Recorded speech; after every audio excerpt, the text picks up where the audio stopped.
ये दो चीजें नहीं मिलती हैं, एक रौनक, एक बरकत। जिन इदारों, जिन बस्तियों में मदरसे होते हैं, इदारे होते हैं जहां कुरान पढ़ाया जाता है, उन बस्तियों पे रब की रहमत हुआ करती है। जब रब की रहमत होती है तभी बरकत भी आती है और तभी उन बस्तियों के अंदर रौनक भी आया करती है। वरना पूछे इन उलमाए इकराम से, मुफ्तियान इकराम तशरीफ फरमा है, इनसे आप पता करेंगे, बताएंगे कुरान की तफसीर सूरह फातिहा की तफसीर में बयान किया गया। जब किसी बस्ती पे गुनाह, बस्ती के अंदर गुनाह ज्यादा होते हैं, अल्लाह नाराज होता है, हुक्म होता जाओ इस बस्ती पे अजाब नाजिल कर दो, तो फरिश्ते अजाब लेके आते हैं, रास्ते ही में रोक दिया जाता है, वापस आ जाओ। फरिश्ते वापस जाके कहते हैं, या अल्लाह तेरा फैसला खता से पाक है, तेरा अपना फरमान है, ला तब्दील अली कलिमातिल्लाह, मालिक भेज के क्यों बुलाया गया? तू तो सोच विचार से भी पाक है, तेरा हर फैसला हक होता है, फिर भेज के बुलाया क्यों गया? रब फरमाता, फरिश्तों मैंने भेजा वो भी हक, मैंने बुलाया ये भी हक है। का मालिक भेजा क्यों और बुलाया क्यों? तो रब फरमाता, सुनो, जब गुनाह देखे जलाल आता, मैंने हुक्म दिया बस्ती तबाह कर दो, तुम चले, उसी जमीन पे 10 साल का बच्चा वुजू करके कुरान लेके बैठ गया। उसने मुझे रहमान कहा, रहीम कहा। जब उसने रहमान और रहीम कह के मुझे आवाज दी ना, फिर मेरी गैरत को गवारा नहीं हुआ। जिस जमीन पे रहने वाला बच्चा मुझे रहमान कहे, मैं उस जमीन पे अपना अजाब नाज़िल करूं। अगर एक बच्चा बिस्मिल्लाह पढ़ देता है तो अजाब लौटा दिया जाता है। जिस बस्ती में सैकड़ों बच्चे हजारों बार रोज बिस्मिल्लाह पढ़ते हैं, उस बस्ती पे कितनी रहमतें नाज़िल होती होंगी। लेकिन हम तो जी साहिब इसलिए रहे हैं कि नाम ऊंचा हो, नाक ऊंची हो। अगर ज्यादा शौक है ना नामो नमूद का, तो जा कभी भोपू का कब्रिस्तान जाके चेक कर, और लेके जा किसी बड़ी उम्र वाले को, उससे पूछना जाकर के बता, इसमें कौन ऐसा है कि जिसकी मूंछ पे 50 साल पहले चिराग चलते थे। 100 साल वाला आदमी वो तुम्हें बताएगा कि ये जो कब्र दिख रही है ये उसकी है, जिसकी मूंछ पे घी के चिराग जलते थे, जिसकी लाठी से धुआं उठा करता था, ये उसकी कब्र है जिसके आगे कोई खड़ा नहीं हो पाता था। फिर गौर से उसकी कब्र देखना, या तो सूखी लकड़ियां दिखाई देंगी या कफन के फटे हुए टुकड़े दिखाई देंगे, और वो सीधा कब्र होगी तो शायद हड्डियां दिखाई दे। फिर पूछना, जमींदारों, ठेकेदारों, बताओ कैसी चली और क्या बना? तो वो बताएंगे, कब्र में आके पता चला यहाँ किसी की ठेकेदारी नहीं चलती है, अगर यहाँ चलती है तो मदीने वाले की रिश्तेदारी चला। माशाल्लाह माशाल्लाह, ये बहुत खूब। क्यों जाए मदरसों में? क्या जरूरत है हमें जाने की? होश कर, आज आजा, वरना जब कफन में लिपट के लेटा होगा तो यही मदरसे वाले आएंगे, यही आएंगे। आज ले उनकी पनाह, आज मदद मांग उनसे, कल न मानेंगे कयामत में अगर मान गया। और मजे की बात यह है कि कई साल हो गए, कितने साल हो गए कार साहब इदारा चलाते हुए? 10 साल हो गए इस इदारे को चलते हुए। पता है आप लोगों को? पता है ना सारे लोगों को? कितने साल हो गए? सारे बोले कितने? जब तक सब नहीं बोलेंगे आगे नहीं बोलूंगा। कितने? 10 साल हो गए। लेकिन खुशी की बात यह है, अभी उन्होंने एक लड़की का इदारा कायम किया। ये बुनियाद इस इलाके में सबसे पहले मेरे वालिद गिरामी ने रखी थी। आज अल्हम्दुलिल्लाह हम कभी मदरसों से हसद नहीं करते। हमारे शहर में कई सारे मदरसे, लेकिन एक मिजाज है। मेरे वालिद अक्सर ये बात कहा करते हैं कि चिराग जितने ज्यादा होते हैं रोशनी उतनी ज्यादा हुआ। वाह वाह, माशाल्लाह माशाल्लाह, क्या बात है। मैं ये बात भी दावे के साथ कह रहा हूँ, बिल वास्ता बिला वास्ता शाहपुर भोपुर जितने भी इदारे चल रहे हैं वो सिर्फ इन्हीं की देन है, वो सारे इदारे इन्हीं के हैं।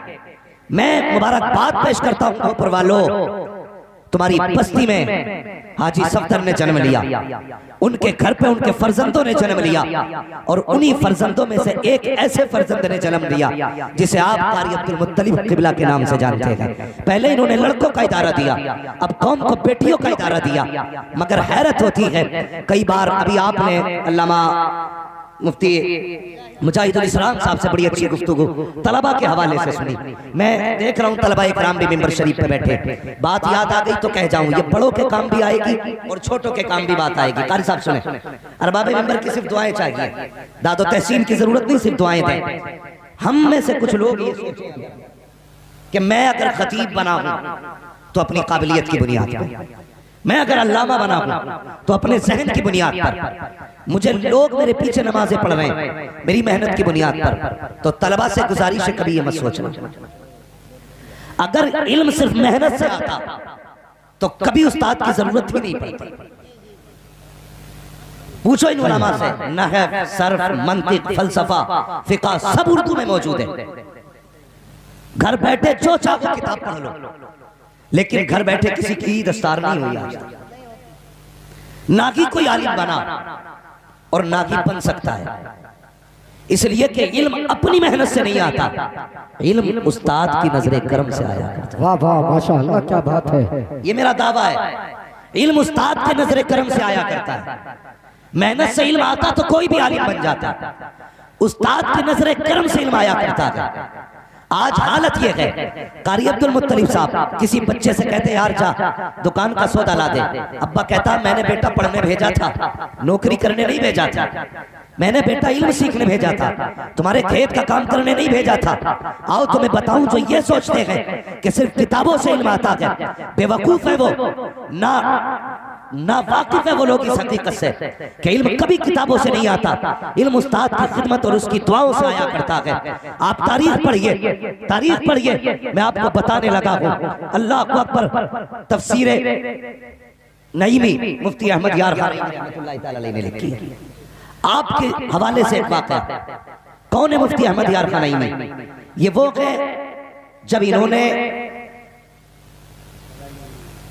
इरादा किया तफसीर लिखने का, तो इनकी ख्वाहिश ये थी कि मैं तफसीर का आगाज तब करूंगा जब खुदा मुझे हुजूर के मदीने लेकर के जाए। हाय क्या बात है माशाअल्लाह। ये ख्वाहिश थी इनकी कि मैं तफसीर की पहली लाइन हुजूर के रोजे के आगे बैठ के लिखूंगा, और इसी नियत से उम्रे के लिए तशरीफ लेकर के गए।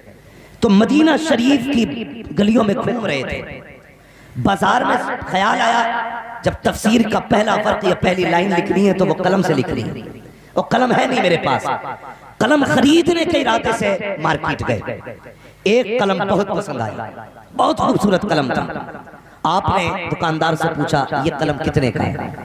उसने जब कीमत बताई तो बहुत ज्यादा थी, हजरत के पास पैसे नहीं थे। वापस आए, पूरी रात हुजूर के रोजे के आगे बैठे रहे, इबादत में मसरूफ, दुआएं दुरूद में मसरूफ।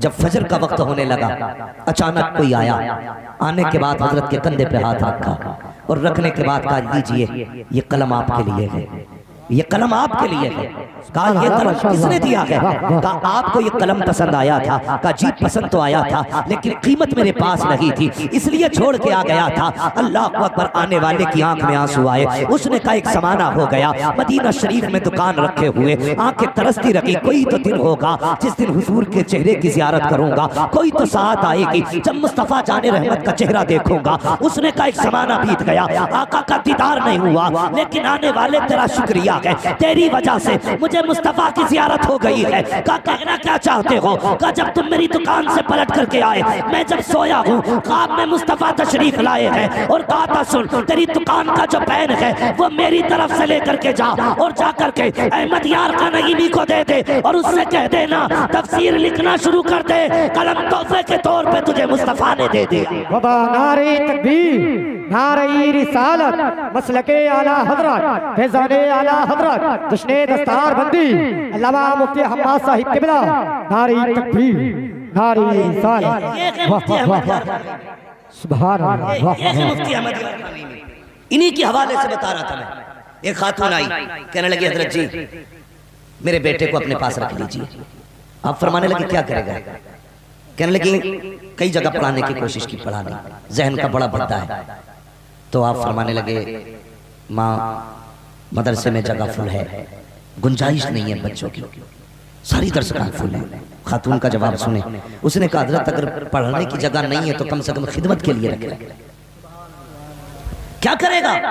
कहा आप काम कराइए जो चाहते। अब सुनना जरा प्यारे, जो उस्ताद की खिदमत पे मुंह मोड़ लिया करते हैं, जो काम को कहते बेटा पढ़ने नहीं भेजा था, बेटा पढ़ने भेजा था काम के लिए नहीं। अल्लाह अकबर। मां ने कहा हजरत जी कुछ ना सही तो मेरा बेटा तेरे दरवाजे पे झाड़ू देता रहेगा। हजरत ने रख लिया उस जवान को। सारे बच्चे पढ़ा करते थे लेकिन इसकी ड्यूटी ये लगाई, आपने फरमाया मेरे भैंसों का चारा तुझे लाना है, जंगल से चारा काट के तू लाएगा, मेरे जानवरों को दाना पानी तू देगा, घर के अंदर काम तू करेगा, झाड़ू लगाना, सफाई करना, जंगल का काम करना, सारा काम ये करते रहे। वक्त बीतता गया, दरसगाह वाले दरसगाहों में बैठे रहे, ये हजरत के जंगलों में काम करते रहे। अब जरा सुनना प्यारे, जब वो वक्त आया कि जिनकी तालीमें मुकम्मल हुई है उनको सनद से नवाजा जाना है, उनके सरों पे पगड़ी बांधी जानी थी। अल्लाह अकबर। हजारों का मजमा था, जुमला आशिकान का मजमा था। आपने देखा जितने भी फारिकीन थे सारे मिंबर पे बैठे हैं, लेकिन ये खिदमत गुजार नीचे सिमटा हुआ बैठा है। फारिकीन के कपड़े नए थे, उनके चेहरे पर चमक दमक वाला लिबास था, लेकिन ये जो बैठा था खादिम पुराना लिबास। अल्लाह अकबर। मुफ्ती अहमद यार खान ने जब ऐलान की बारी आई है माइक पे खड़े हुए, कहते फरागत वाले बच्चे आ जाएं और दस्तार ले ले। जब सारे बच्चे आने लगे आपने बरजस्ता कहा था ओ लोगों इनकी दस्तार बंदी बाकी के उलमा करेंगे और मैं सिर्फ एक की दस्तार बंदी करूंगा। कहा हजरत वो कौन है जिसकी आप दस्तार बंदी करेंगे? आपने उस खादिम की तरफ देखा जो हजरत के जानवरों को चारा डालता था, खेत में काम करता था। फरमाया क्यों बैठा है, उठ के आ जा।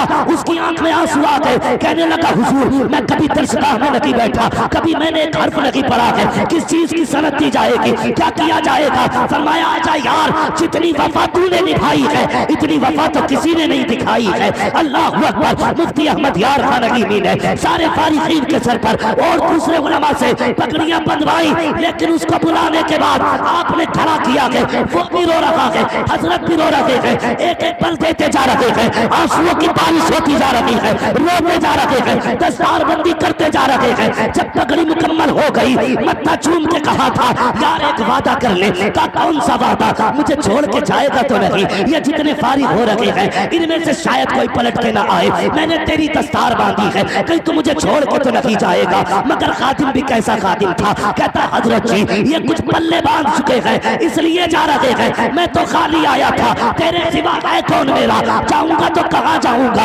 आपने रो के कहा था यार मैं बूढ़ा हो गया हूँ, चाबियों का तुझे पता है, रजिस्टर तू जानता है, कागजात कहाँ रहते हैं ये भी तुझे पता है, अगर तू चला जाएगा मेरा काम कौन देखेगा? यार चीख मारी, कदमों से लिपट गया, कहने लगा हुजूर जब तक जिंदा रहूंगा आपकी कदमों में रहूंगा। अब जरा सुनना प्यारे, एक तो वो लोग थे जिन्होंने दरसगाह में बैठ करके इल्म सीखा था, एक ये था जिसने जानवर को चारा दिया था। क्या बना, क्यों पगड़ी बांधी? उस दौर के उलमा कहते हैं जब हम किसी मसले में अटक जाते थे और हल नहीं होता था तो हजरत ने इस खादिम के पास जाकर के वो मसला हल कराया। नारे तकबीर, हाथों को नारा लगाए, नारे तकबीर, नारे रिसालत, मसलके आला हजरत, फैज़ाने आला हजरत, जश्ने दस्तार बंदी अल्लामा मुफ्ती हम्माद साहिब किबला, नारे तकबीर, नारे रिसालत। माशाअल्लाह माशाअल्लाह। किताबों वाले अटक जाते थे, वाह वाह, वहां से ये नजर वाला काम करता था। जिस मसले पे उलमा अटक जाते थे हल नहीं होता था, फिर वो कहते हम इकट्ठा होकर इनके पास जाते थे, ये मसला हल नहीं हो रहा है, तो कहते ऐसा लगता था जैसे जबान इनकी होती थी और इल्म जो होता था वो नई मिसाल कबला का होता था। भाई ये उस्ताद की नजर करम है, कभी खिदमत से जान नहीं बचानी है, काम से जान नहीं बचानी है। तुझे क्या मतलब यार उस्ताद क्या करा रहा है, तू तो हवाले कर दे, उस पे छोड़ दे तू। मैं कहता हूं कभी कभी 50 साल की मेहनत से वो इल्म नहीं आता जो उस्ताद की 2 मिनट की दुआएं तकदीर बदल देती है। और इन जो फारिग होने वाले बच्चे हैं और या और जगह से भी आपके बच्चे फारिग हुए होंगे या जिनके हो चुके हैं उनसे एक गुजारिश है, ये मत समझना तुमने 500 रुपए और एक जोड़ा देकर के उस्ताद की मेहनत का हक अदा कर दिया। ये मत सोचना कि तुमने 500 रुपए देकर के जो उस्ताद ने आपके बेटे को हाफिज बनाया है उसका हक अदा हो गया। अगर अपने बदन की खाल उतार के जूता बना के अपने बेटे के उस्ताद को पहनाओगे ना तब भी उस्ताद के एहसान का हक अदा नहीं हो सकता। इसलिए कभी भी असातिज़ा इकराम की खिदमत, काम और उनके अहकाम से कभी गर्दन नहीं मोड़नी है, फर्माबरदारी करना। मैंने कहा कभी कभी मेहनतें वो नहीं देती हैं जो दुआएं दे दिया करती हैं। ये मामलात होते हैं। मैंने कहा कि इल्म कभी मेहनत से हासिल नहीं होता, इल्म जो हासिल होता है वो उस्ताद की इनायत से हासिल होता है, उस्ताद की इनायत से हासिल होता है। अल्लाह सलामत रखे। आज तो अल्हम्दुलिल्लाह लड़कियों का इदारा भी कायम कर रखा है। हम लोग ज़्यादातर बेटों को ही पढ़ाते हैं, बेटियां पढ़ाने पर ध्यान नहीं, सिर्फ ये सोचते हैं ना यार बेटे को पढ़ा लो यही काम आएगा, यही जनाजा पढ़ाएगा और यही देखो भाई रोटी भी खिलाएगा। बेटियों का क्या पढ़ाना, वो तो पराया धन है, पढ़ेंगी चली जाएंगी।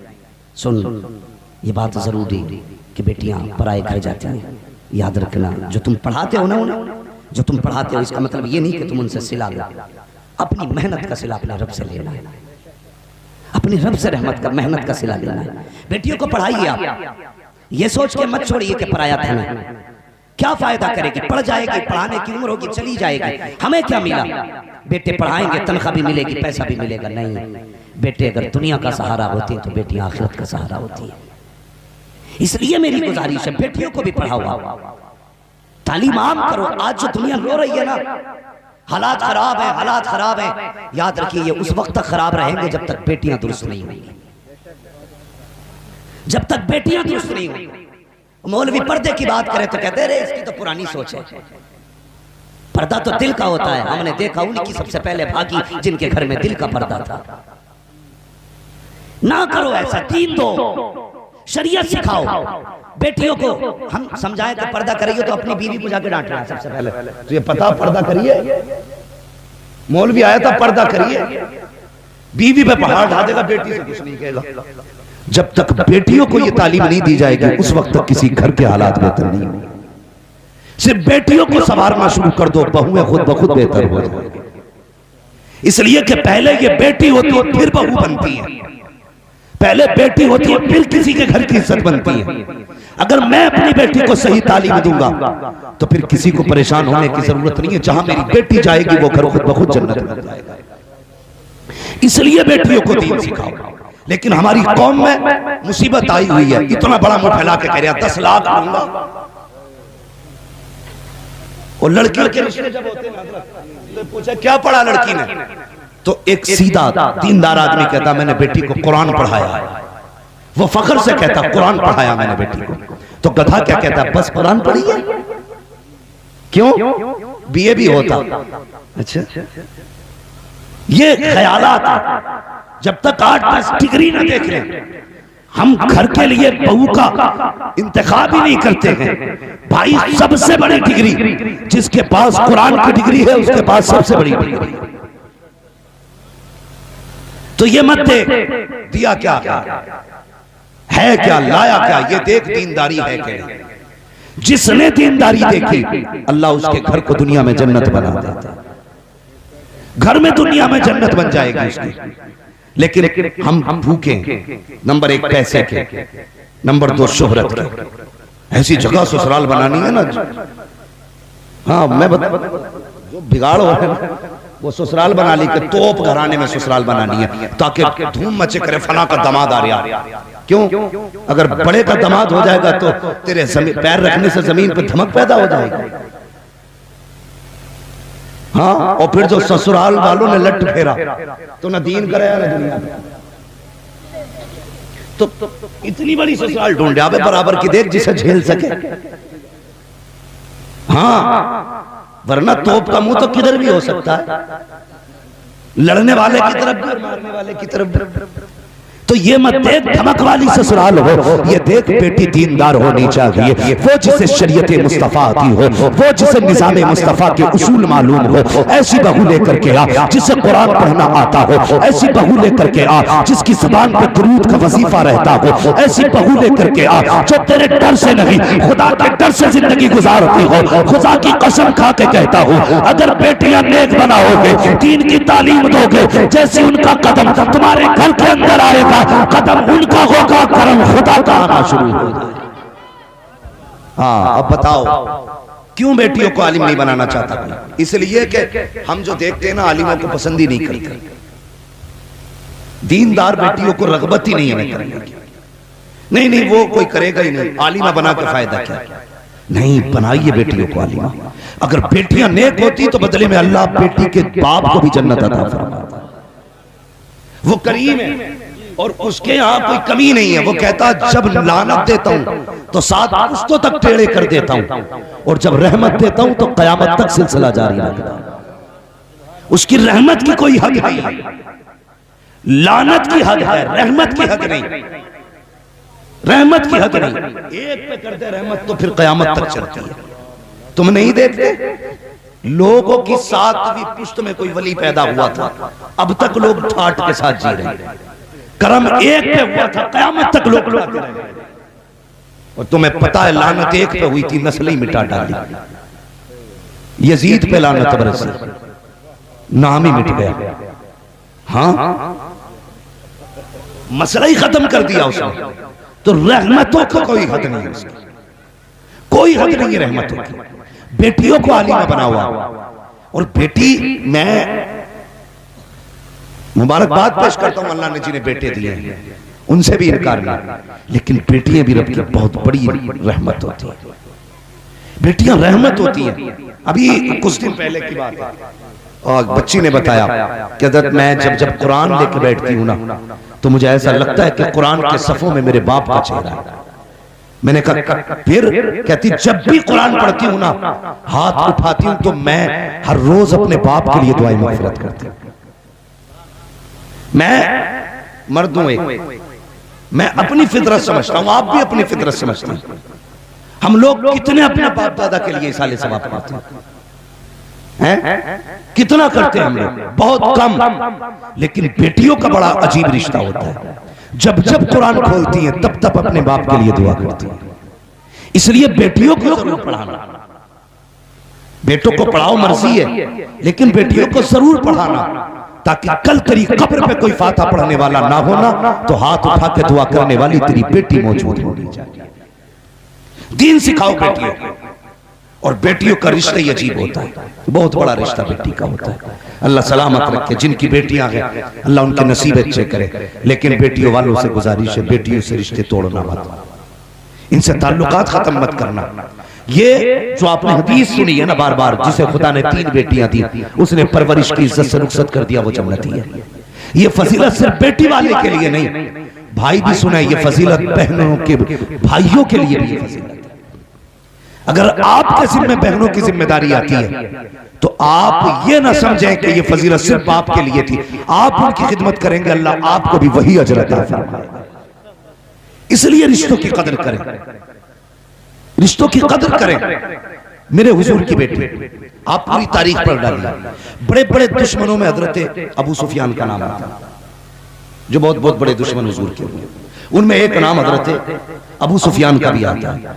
लेकिन यह भी सुने आप, बड़े बड़े जो हुजूर के दुश्मन थे उनमें से सिर्फ हजरत अबू सुफियान को ईमान की दौलत मिली, बाकी नहीं मिली किसी को। अबू जहल, उतबा, शैबा, ये बड़े बड़े जो थे किसी को नहीं मिली, सिर्फ अबू सुफियान ही को ईमान की दौलत मिली। क्यों मिली? इसके बारे में मुफस्सिरीन ने बड़ी प्यारी बात कही है, गौर से सुनना, ईमान ताजा होगा। फरमाते हैं सिर्फ अबू सुफियान को इस ईमान की दौलत मिलने की वजह यह थी कि एक दिन हुजूर की शहजादी लाडली हजरत फातिमा ज़हरा किसी गली से गुजर के आ रही थी। रास्ते में अबू जहल खड़ा था, उसने न देखा हजरत फातिमा को, और देख के ना बड़बड़ाने लगा। वो चाहता था चिढ़ाना हजरत फातिमा को, और ये गरज थी उसकी। एक बार तो अगर कोई बाप की बुराई कर रहा हो ना तो बेटा इधर सुन के इधर निकाल के चला जाता है, लेकिन बेटियां कभी भी ऐसा नहीं करती। और तो और उसके लिए सबसे बड़ी दौलत शोहर है उसका, वो उससे गोली चला ले। बाप के लिए अपने शोहर से औरत लड़ जाया करती है, शोहर से। बाप इतनी बड़ी चीज है बेटी के लिए। हजरत फातिमा जब गुजर के आई, अबू जहल ने कुछ कहा, आप कहने लगी क्या कहा तूने? उसने कहा कि तेरा बाप झूठा है। इतना सुनना था, सैयदा के चेहरे पे जलाल आया। उससे मैं फरमाने लगी, जालिम बस कर, मेरा बाप सच्चा है, खुदा ने मेरे बाप को सच्चा बनाया, तू झूठा है। जैसे इतना कहा, अबू जहल ने हजरत फातिमा के तमाचा मारा। जब तमाचा मारा, रोती हुई घर तशरीफ लाई है। जैसी घर आई है, मेरे नबी ने बेटी को रोते हुए देखा, जमीन पे बैठे खुद भी रोती है, सीने से लगाया। फरमाया फातिमा क्या हुआ, पूरी बात बताई, हुजूर को जलाल आया, फरमाया जाओ अबू सुफियान को जाकर के बता दो, अबू सुफियान को जाकर के खबर कर दो, उनसे जाके कहो कि जाके अभी बात करें, वरना आज तक मैंने किसी के लिए बद्दुआ नहीं की है, आज अगर वो नहीं माना तो मैं बद्दुआ कर डालूंगा। अल्लाह अकबर। अबू सुफियान तक हजरत फातिमा गई है, आपने उठाया सीने से लगाया, अभी अबू सुफियान भी ईमान नहीं लाए हैं, लेकर के अबू जहल के दरवाजे पे आए, आने के बाद दरवाजा खटखटाया, अबू जहल बाहर निकला, देखा अबू सुफियान खड़े हैं, फिर देखा फातिमा गोद में है, गर्दन झुक गई। अबू सुफियान ने कहा कैसे, बता तो सही इस बच्ची से क्या दुश्मनी है? हमारी दुश्मनी माशाअल्लाह मोहम्मद से है, बच्चियों से तो हम भी बदला नहीं लेते हैं, तेरी हिम्मत कैसे हो गई, तूने इस बच्ची पे हाथ उठाया, जैसे ये उनकी बेटी है वैसे हमारी बेटी भी है। ये कह के आपने हजरत फातिमा ज़हरा से कहा बेटी जो तमाचा तेरे मारा था वो भी तमाचा तू मार के अपना बदला ले ले। हजरत फातिमा ज़हरा ने कहा था चचा बस कीजिए, हमारे बाप ने हमें माफ करना सिखाया है, बदला लेना नहीं सिखाया है। इतना कहना था तो गुस्सा आया अबू सुफियान को, कहते हया कर, ये बेटी होकर के माफी की बात कर रही है, तूने बच्ची को तमाचा लगाया। आपने कहा सुन, ये फातिमा माफ कर सकती है, अबू सुफियान माफ नहीं करेगा, बेटी पे हाथ उठाने के बदले में तुझे कीमत चुकानी पड़ेगी। आपने हाथ पकड़ा, अपने हाथ से हजरत फातिमा के हाथ से अबू जहल के चेहरे पे तमाचा लगाया। अब सैयदा फातिमा आ रही है तो रोती हुई नहीं, हंसती हुई आ रही है, पहले रोती हुई आई थी तब भी मुस्तफा रो दिए थे, इसलिए कि बाप है, जब हंसती हुई आई है फिर भी मुस्तफा रो दिए हैं, इसलिए कि बाप का रिश्ता बेटी से ऐसा ही होता है, वो बेटी को बहुत खुश देखे तब भी रो देता है, गम में देखे तब भी रो देता है। मुस्तफा रो दिए, बेटी को सीने से लगाया, ए मेरी फातिमा, जी बाबा बता तो सही क्या हुआ, पूरी बात बता डाली। अब्बा जान मैंने तो माफ कर दिया था, लेकिन चचा अबू सुफियान ने माफ नहीं किया, मेरा हाथ पकड़ के अबू जहल के मुंह पे तमाचे लगाए हैं। इतना सुना नबुव्वत के लबों पे मुस्कुराहट आ गई और नबुव्वत वाली झोली फैल जाती है। मेरे आका ने हाथ उठा दिए, ए मेरे अल्लाह, अबू सुफियान ने मेरी फातिमा को मुस्कुराने का मौका दिया है, आज मैं दुआ करता हूँ अबू सुफियान को उस वक्त तक मौत मत देना जब तक उसे मोहम्मद के दामन में जगाना है। क्या बात है, नारे तकबीर, नारे रिसालत, मसलके आला हज़रत, उलमा अहले सुन्नत, चश्मे दस्तार बंदी, हज़रत अल्लामा मुफ्ती हमाद शाही किबला। ये बेटी होती है, ये बेटी होती है।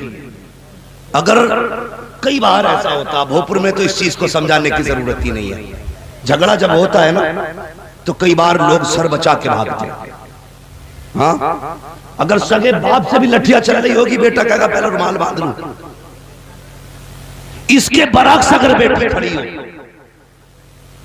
बाप की तरफ कोई कितना भी घातक हथियार लेके आए, वो कभी अपनी जान की परवाह नहीं करती, वो अपनी जिंदगी बाप में मार देती है। क्यों तुमने लावारिस समझ लिया बेटी को? ये कसूर है इनका कि ये बेटी है यार। जब तक घर रही घर वालों ने कहा पराया था, मैं ससुराल चली गई, ससुराल वालों ने कहा पराए घर से आई। खुद फैसला करो तुमने बेटी को कौन सा घर दिया। वो अपने घर रह के अपने घर की ना हो सकी, ससुराल वालों ने भी पराया कहा। बताओ उसका अपना घर कौन सा होगा, कौन सा होगा उसका अपना घर? खुदा का वास्ते इंसाफ करो बेटियों के साथ। तुम 10 लाख बेटों पे लगा सकते हो पढ़ाई के लिए, 10,000 बेटी पे नहीं लगा सकते। ये सोच करके कि बेटे की डिग्रियां काम आएंगी। पाल बेटी को, दीन दे बेटी को, मर के दे, अगर दरवाजे पे आके खड़ी ना हो जाए तो जक्की तो बात है। ये बेटी होती है। हमने बेटियों के साथ इंसाफ नहीं किया। बहुत पढ़ाया तो नाजरा, और लोग कहते मेरी बेटी मिलाद पढ़ी हुई है। हद हो गई भाई, मिलाद हो गई, मिलाद पढ़ी हुई है। नहीं, बच्चियों को कुरान ऐसा पढ़ाओ जैसा पढ़ाने का हुक्म है। हाँ, तजवीद की रोशनी में बच्चों को पढ़ाया जाए, वरना हमारी कई मेहनतें हमारे लिए जहमत न बन जाए। यूं तो हर घर में कुरान पढ़ाया जाता है, कोई भी कहीं 10 बच्चे लेके बैठ जाता है बच्चों की जिंदगी बर्बाद करने के लिए। 5 बच्चे लिए बैठ गए, ए बेले फेले में सेरे फेले, ये दौड़ादौड़ चल रही है। 50 साल से यही सुनते चले आ रहे हैं, अभी तक ए बेले ही खत्म नहीं हो रही। हाँ, ए बेले पे अटका पड़ा भी। भाई दुनिया चांद पे पहुंच गई, अभी तू ए बेले ही कर रहा। हाँ, बच्चियों को ऐसे कुरान पढ़ाओ जैसे पढ़ने का हक है। तजवीद की रोशनी में कुरान पढ़ाओ, ताकि तेरी बेटी तेरे मरने के बाद कुरान लेके बैठे, इधर ये पढ़ना शुरू करे, उधर तेरी कब्र पे खुदा की रहमतें उतरना शुरू हो जाए। हाँ, बेटों पे भरोसा है ना, मर के देख, कब्र में पहुंचने से पहले ही नामे पड़ जाते हैं, कौन सी दुकान कौन से ये की है।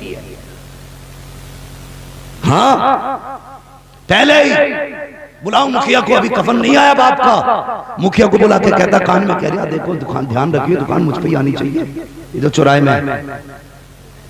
ये बेटों की कड़वी हकीकत है, ये मरते ही नहीं जायदाद में झगड़ा करते हैं, लेकिन जिंदगी भर बेटियों को तुम पराया पराया कहते रहे, बर्दाश्त करती रही। जिंदगी भर तुमने पराया होने का ताना दिया, कभी उसे हक भी वो न दिया तुमने जो देना था बेटी को। जानते हो मेरे हुजूर की चौखट पे बारगाह में एक सहाबी बैठे, अचानक उनका बेटा दौड़ता हुआ आया, गोद में बैठ गया, हुजूर देख रहे, उन्होंने प्यार किया, चूमा, सीने से लगाया, गोद में बैठा के रखा। थोड़ी देर गुजरी कि बेटी आ गया, बेटी भी छोटी थी। जब वो आई ना, हुजूर ने देखा वो सहाबी अपनी जगह से उसके लिए उठी भी नहीं, जितना बेटे के लिए किया था, सीने से भी नहीं लगाया, प्यार भी नहीं किया। बेटी उसका प्यार अपनी जगह, लेकिन बाप ने प्यार नहीं दिया, और बाप ने बेटे को गोद में बैठा रखा था, बेटी नीचे बैठा दी।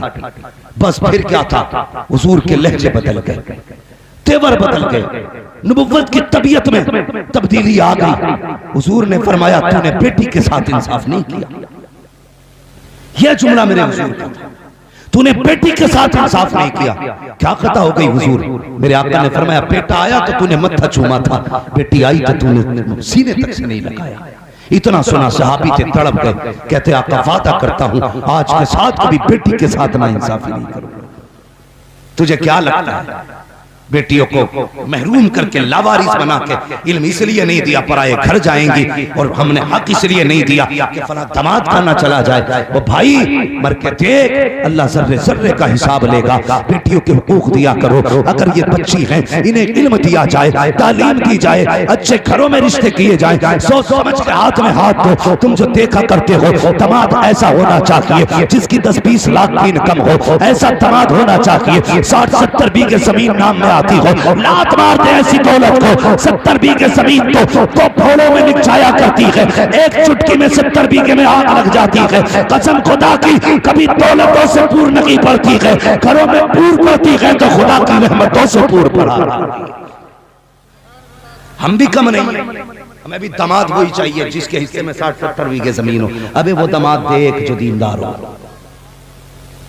जो शरीयत वाला, जो दीन वाला हो, ऐसा दामाद दे जिसे शरीयत आती हो, वो तलाश कर। खुदा की कसम बेटियां कितनी नाजुक और कितनी नर्म होती हैं, सोच तो सही। तुमने बच्चियों को बचपन से कहा पराई है, पराए घर जाना है। जब भी कोई गिलास टूटा माँ ने कहा पराए घर जाएगी तो क्या करेगी? अगर झाड़ू नहीं लगी तो माँ कहती है पराए घर जाएगी कैसे जिंदगी गुजारेगी? काम में कोई गड़बड़ी हो गई, माँ ने कहा पराए घर तुझे जाना है। बचपन से सुनती चली आई कि इस घर में मेरा कुछ नहीं है, इस घर में मेरा कुछ नहीं है। जवानी की दहलीज पे कदम रख दिया, जब रिश्ते की बारी आ गई, बाप आपके कहता है मैं आज जबान दे के आ गया हूँ। बीवी पूछती है किसे दी है? कब फला साहब के बेटे के लिए। वो कह बैठे मैंने कह दिया जाओ बेटी दे दी। तो वो पूछती बता तो सही दामाद कैसा है? कभी नहीं पूछा बेटी ने, जिससे रिश्ता करके आया है बता तो सही वो कैसा है, दीनदार है कि नहीं, कहीं वो शराबी तो नहीं है, जुआरी तो नहीं है, कबाबी तो नहीं है। कभी बेटियां ये सवाल नहीं करती है तुम जिस खूंटे से बेटियों को बांध देते हो पूरी जिंदगी उसी चौखट पे गुजार देती है।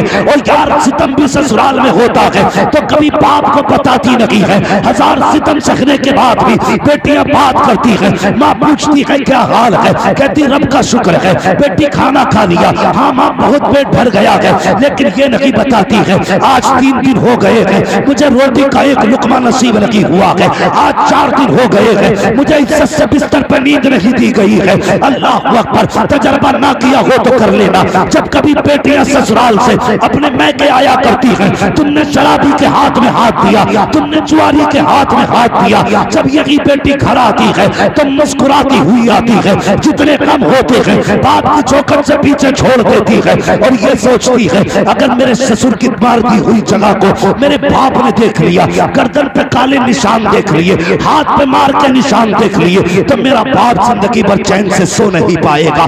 ये सोच करके बेटियां कभी बाप से अपना दर्द नहीं बताती है। इसलिए खुदा के वास्ते पापा तुमसे भी गुजारिश है, अगर बेटियां दिया करो तो देखभाल के बेटियां दिया करो, ये सिर्फ पीछा नहीं छुटाना है, उनकी जिंदगी का फैसला है।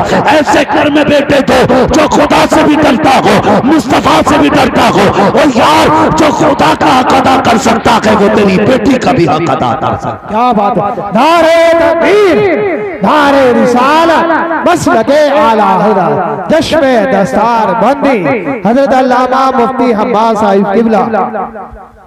भाई सोच समझ के रिश्ते किया करो बेटियों के, बहुत गौर के साथ। किसी की जिंदगी का सवाल होता है, किसी की जिंदगी का सवाल होता है। पूछना कभी बेटी से, तूने अपने बाप से ये क्यों नहीं कहा कि मेरा रिश्ता यहाँ क्यों कर दिया? वो कहेगी जिंदगी तो मैं दुख में भी काट लूंगी, मेरा बाप का सर शर्म से झुक जाए एक मिनट के लिए भी ये बेटी को गवारा नहीं होता, ये बेटी को गवारा नहीं होता एक मिनट के लिए भी बाप का शर्म से सर झुके। वो कहती मैं चाहती तो रिश्ता खत्म कर देती, मैं चाहती तो शादी तोड़ देती, लेकिन मेरे बाप की पगड़ी की इज्जत चली जाती। सिर्फ इसलिए बेटियां इनकार नहीं करती हैं। सोच समझ के इसलिए फैसले किया करो। बच्ची पैदा हुई खुदा की रहमत है, पढ़ाइए बेटियों को, बहुत बड़ा इनाम बेटी है, बहुत बड़ा पढ़ाइए उन्हें। जब वो दीन हासिल करेंगे और शरीयत के मुताबिक अमल करके जब कब्र में पहुंचेंगी, अल्लाह फरमाएगा फिक्र न कर, मैंने तुझे भी जन्नत दे दी है, तेरे सदके में तेरे बाप को भी जन्नत दे दी। वो तुमने नहीं सुना? वो एक सहाबी थे, सफर पे जाने लगे, सफर पे जाने लगे। तवज्जो है भाई, इधर वाले लोगों से बड़ा डर लग रहा है, इधर वाले तो माशाल्लाह बेहतर है, क्योंकि इधर सारे जवान बैठे, इधर सारे बुजुर्ग बैठे। अभी नींद तो नहीं आ रही भैया? नौजवानों, अगर बहन की जिम्मेदारी आए ना तो कदम पीछे मत हटाना, बेटी की जिम्मेदारी आए पीछे मत हटाना। बेटियों को दीनदार बनाओ, असल आखिर दुनिया में 60 साल 70 साल मरना नहीं, अगर 70 साल जी भी गया तो यूं किरड़ के चलेगा, क्या फायदा? 60 में ही निकल लिए, मगर जिंदगी से कभी किसी का पेट नहीं भरता। 110 साल उम्र हो जाए फिर भी पूछो अब्बा जिएगा तो जूता उठा के मार देगा, भले खुद ना उठा जाता कि अभी उम्र ही कितनी हुई है मेरी। सबको जिंदगी प्यारी है, सबको जिंदगी, लेकिन बेटियों को दीन दे जाए, बेटियों को शरीयत दे जाए। कल अगर किसी की बेटी पर्दा करती है ना, भले गरीब की हो, तो लोग कहते हैं फलां की बेटी कितनी शरीफ है। यार सच कहता हूं, 1 लाख लोग सलाम करें ना तब भी उतनी इज्जत नहीं होती है जितनी बेटियों के किरदार की वजह से बाप की इज्जत ऊंची हो जाती है। इसलिए बेटियों को दीन सिखाएं। वो जाने लगे परदेश, बीवी से कहने लगे देख परदेश जा रहा हूं, मेरी इजाजत के बगैर कदम मत निकालना चौखट से, कह गए। तवज्जो है, चले आगे जरा कह दे या रसूल अल्लाह, माशाअल्लाह, अल्लाह सलामत रखे। लगा कि आप बोलना भी जान रहे हैं, बेदारी जरा सारे कह दे या रसूल अल्लाह। हाँ, जिन लोगों पर टोपी नहीं है इंशाअल्लाह अल्लाह करे अगली बार जूते की जगह टोपी खरीदेंगे। ठीक है जवानों, टोपी जरूर खरीदेंगे इंशाअल्लाह। हाँ, वरना कारी साहब इनके अहमद रजा भाई की ड्यूटी लगाना, इनकी तरफ से टोपी फ्री रखी जाएंगे। टोपी फ्री होनी चाहिए कि जलसे में जो भी आए नंगे सर नहीं आना चाहिए। हाँ, ये बरकत का मामला है भाई। बस मैं अगर इधर बात करने लगूं बात लंबी होगी। मैं बता रहा हूँ बेटियों की तालीम और तरबियत। वो जाने लगे, कहने लगे चौखट से मेरी मर्जी के बगैर कदम मत निकालना। चले गए। एक दिन अचानक दरवाजा बजा, आवाज आई, कौन? का भाई। क्यों आया? का अब्बा की तबीयत खराब है, जिंदगी के आखिरी दिन लग रहे हैं, बुलाया है। अल्लाह अकबर। बीवी भी कैसी होनी चाहिए, ये नहीं मियाँ घर में बीवी को डर नहीं, मियाँ चला कमाने बीवी चली लुटाने। हाँ, बड़ी मेहनत से 500 रुपए कमा के लाता सुबह से शाम तक। इसने डाला पर्स, कभी इस मजार पे कभी उस मजार पे, 250 इस बाबा को दिए, 250 उस बाबा को दिए, बस मौज आ गई। हाँ कारी साहब, हाँ 250 इस बाबा के, 250 इस बाबा के। उसने कही थी 3 है, उसने कही थी 6 तुझ पे, 9 हो गए। अब वो उतारे में पूरी आग लगेगी उसकी कमाई में जो पसीना बहा के ला रहा है। हाँ गुलटिया भरी दूध की चल दी है, डोरी ली चल दी है, कहा जा रहा है? अब बीवी नहीं मान रही, बड़ा डर है बीवी का, बड़ा मसला है। हाँ कोई ऐसा नहीं है जो बीवी से न डरता, क्या खाता भी दिखा। हाँ भाई मेरे समीप सारे ही डरते हैं भाई, मैं अपने आप को नहीं कह रहा। तो मेरे भाई बस इतनी सुने, कम से कम उतनी चला है जितनी चलनी चाहिए। ये नहीं उसने कहा कि फला मजार पे जाना, फला पीरू पे, फला मजार पे, फला गज वाले पे, फला 56 गज वाले पे जाके ये दूध चढ़ना ना, ये इन चीजों में ना। तो बीवी थी, बीवी ने इतना कहा ना शौहर ने कि मेरी मर्जी के बगैर कदम मत निकालना। सुने बाप ने बेटी क्या होता है। भाई आ गया, कहा बाप की तबीयत खराब है, चल। उसने कहा माजरत कर देना मेरी तरफ से मेरे बाप से, कहना मेरे शौहर ने इजाजत नहीं दी कदम निकालने की, इसलिए मैं नहीं आ सकती।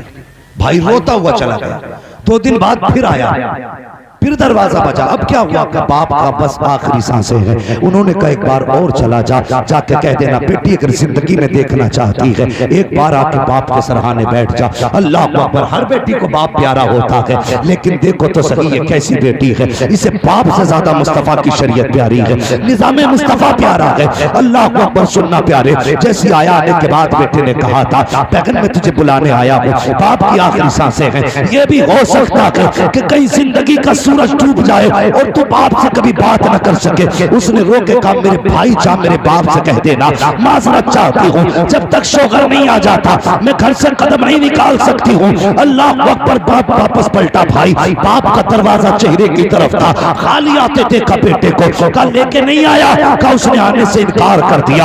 आखिरी हिचकी ली, बाप का इंतकाल हो गया। अल्लाह अकबर। फिर क्या था, लोगों में बातें होने लगी, क्या किया जाए, बेटी तो नहीं आई है, जाओ दफना दो। लेकिन कुछ अक्लमंद थे, होशियार थे, उन्होंने कहा बेटी ना आ सकी तो क्या हुआ, कम से कम उसके दरवाजे पे बाप का जनाजा तो जा सकता है। जनाजा तैयार हुआ, बाप को कफन में तैयार किया गया और जनाजा लेकर के जब बेटी के दरवाजे पे गए, आवाज की बहन अब तो आ जा, बाप खुद चल के आ गया है, बाहर निकल के आ जा। उसने कहा माजरत के साथ मैं दरवाजे से बाहर नहीं आ सकती हूँ, अगर चेहरा दिखाना है तो बाप का जनाजा अंदर लेके आ जाओ। जब जनाजा अंदर गया है, जानते को बेटी कैसी थी, उसने पहले बाप के चेहरे को कफन से खोला, मत्था चूमा, रो के कहने लगी बाबा मैं तेरी बेटी हूँ। और उसके बाद बैठी है कदमों में, जनाजे की तरफ बैठी, पैरों में बैठ के कहती है ए मेरे परवरदिगार तू जानता है ये जो जनाजे में लेटा है ये दूर का रिश्तेदार नहीं है, दूर का खानदानी नहीं है, ये दूर का रिश्तेदार नहीं है, बल्कि जो जनाजे में लेटा है ये मेरा बाप है, इसके जरिए मैं दुनिया में आई हूँ। ए मेरे मालिक ये मुझे बुलाता रहा लेकिन मैं नहीं गई, तू जानता है मैंने बाप के फरमान से ज्यादा तेरे महबूब के फरमान की फिक्र की है। ए मेरे परवरदिगार इसके बदले में कुछ और नहीं चाहती हूँ। ए अल्लाह अगर मेरे अमल से राजी है तो मेरे बाप के सारे गुनाहों को माफ फरमा। सुभान अल्लाह। बस करना, उसने कहा बस मेरे बाप को बख्श देना। अगले दिन किसी ने ख्वाब में देखा, बातें हो रही थी कि वो जन्नत की बहारों में टहल रहा है, जन्नत की बहारों में। कहा कौन सी नेकी काम आ गई, उसने कहा और तो पता नहीं, बस इतना पता है जब मैं पहुंचा हिसाब की बारी आई, रब ने फरमाया जा मैंने तुझे तेरी बेटी के सदके में बख्श डाला है। बेटियां नेक हो तो बाप बख्शे जाते हैं, इसलिए मेरी गुजारिश है बेटियों को दीनदार बनाए, धमाद दीनदार ढूंढे, उलमा से ताल्लुकात जोड़े, इनके रिश्ते भी बड़ी बरकत वाले हैं, इनके ताल्लुकात भी बड़ी बरकत वाले हैं। हाँ जिस महफिल में आप बैठे हो ना, मैं नहीं जानता कौन सी नेकी की है जो हुजूर ने बैठा रखा है, वरना तुमसे बड़े बड़े पैसे वाले भोपर में खटियों पे सो रहे होंगे।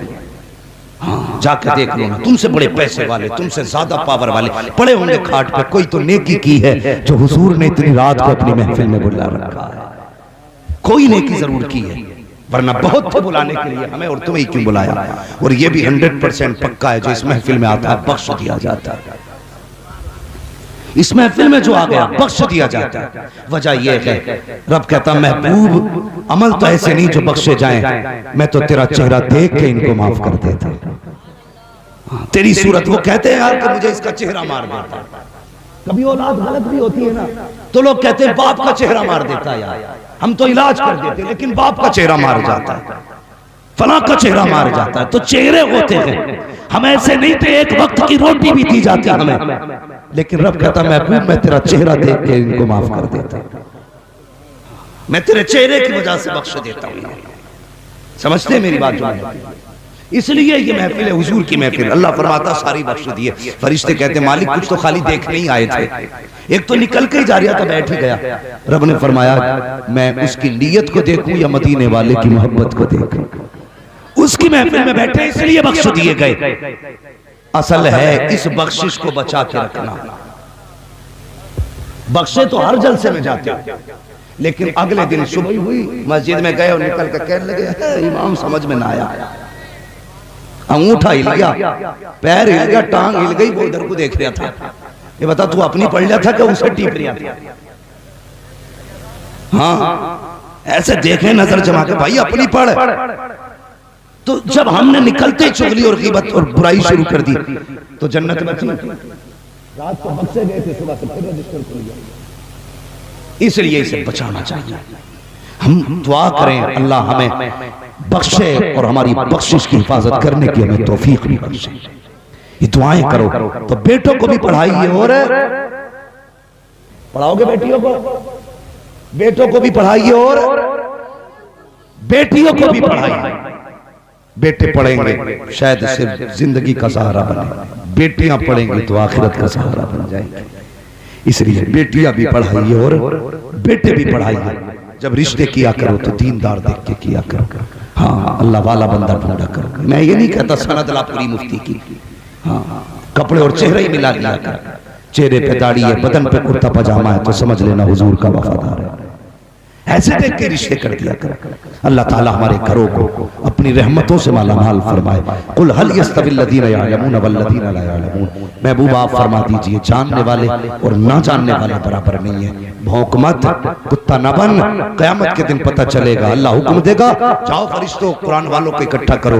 वो कहेंगे या अल्लाह आदम से लेकर आखिरी पैगंबर तक सबकी उम्मतें हैं, कोई बैज नहीं, कोई लिबास नहीं, कोई पट्टा नहीं, कोई ड्रेस नहीं, कोई चिप्पा नहीं, कोई हेडिंग नहीं, कोई लाइट नहीं, कैसे पहचानेंगे कुरान वाले?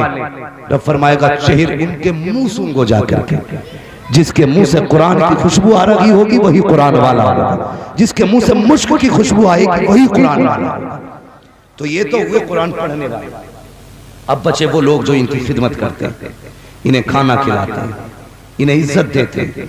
ओ कभी कुरान वाला देखा करो, मुख्यमंत्री भी है ना उठ के खड़ा हो जाया कर।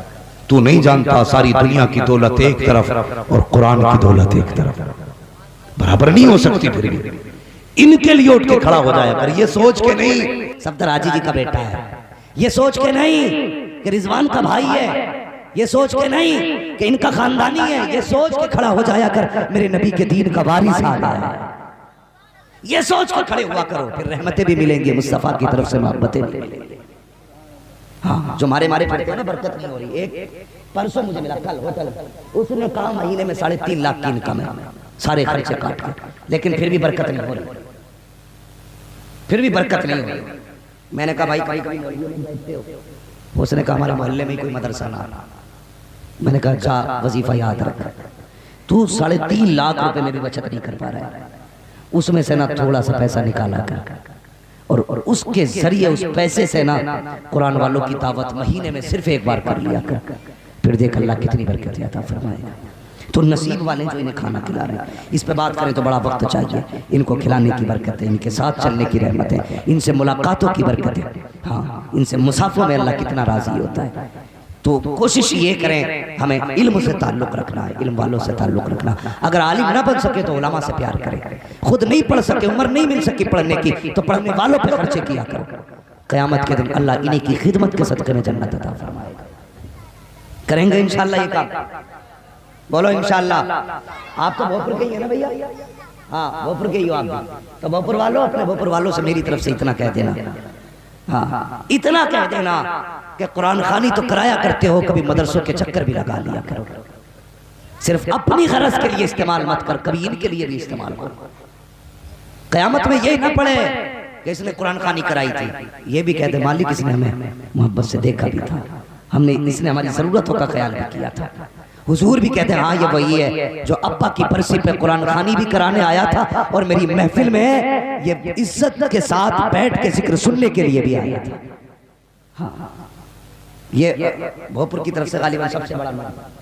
इससे पहले हाँ उन्होंने दिया, नाजिर भाई ने 500 रुपए दिए थे। मसला कोई नहीं है, मैं चंदा नहीं कर रहा हूँ, ये मोहब्बत है जिसने जो दे दिया, अल्लाह सलामत रखे। बहरहाल मेरे भाइयों 3 से जुड़िए, जोड़िए यार। कब तक लड़ोगे, कब तक लड़ोगे? ढेला दूर नहीं, उसकी ढांगे कटती देख लिया करो, उससे ज्यादा तेज उम्रें कट रही है।